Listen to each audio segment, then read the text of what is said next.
Our next story is from Cuba. What's the first thing that comes to your mind when you say Cuba? Cigars? Fidel Castro, perhaps?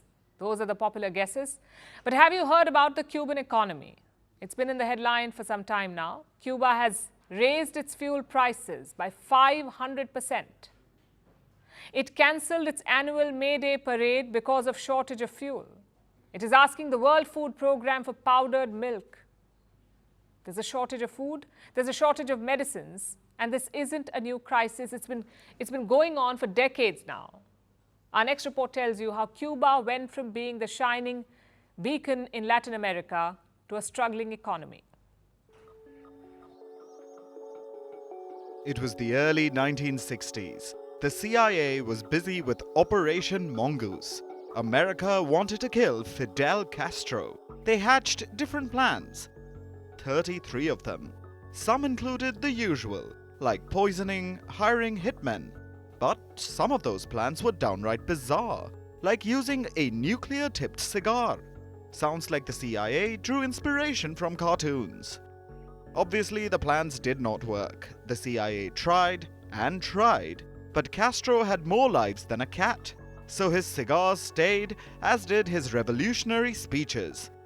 If you ask anyone, Fidel Castro is synonymous with Cuba.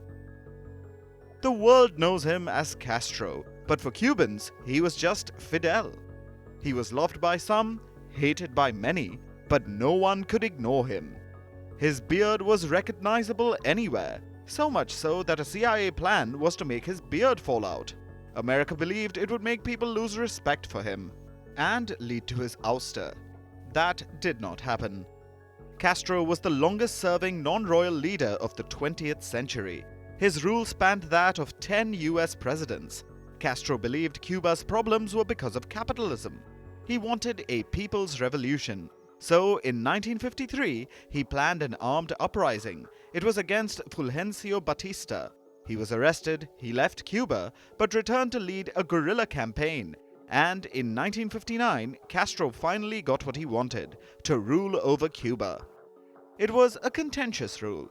He was close to the Soviet Union, thus enemy number one for the US. The country hosted Soviet missiles. In 1962, the world was on the brink of an all-out nuclear war, with a small island at the center of it. There were also some remarkable achievements, especially in the domestic sphere. Medical care was free for all. Infant mortality rates were at par with developed nations. Cuba even sent doctors and nurses abroad. Cuban doctors conducted over 2 million cataract operations worldwide. They were all paid by the government in Havana. The country also had an advanced biotech industry. Food rationing was introduced in the 1960s. Basic food necessities like rice, oil and beans are available to all. That too at heavily subsidized prices. It was a policy lauded by many. But with the US embargo and no Soviet lifeline in the 80s, it just wasn't sustainable. There was chronic shortage. Department stores had empty shelves. Food queues grew. People wanted to leave the country. It continued until the early 2000s. That's when Fidel Castro relented. He introduced some free market reforms, but it didn't change much on the ground. Then came his brother, Raul Castro. Raul preferred the free market more. In 2008, personal computers were sold to the general public for the first time ever in the country. But the reforms came too little too late. In the 2010s, the economy was still struggling. Then came the pandemic, and since then, the nation of 11 million has barely recovered. Inflation is at 30%. Last year, the economy shrank by 2%, and this year looks no better.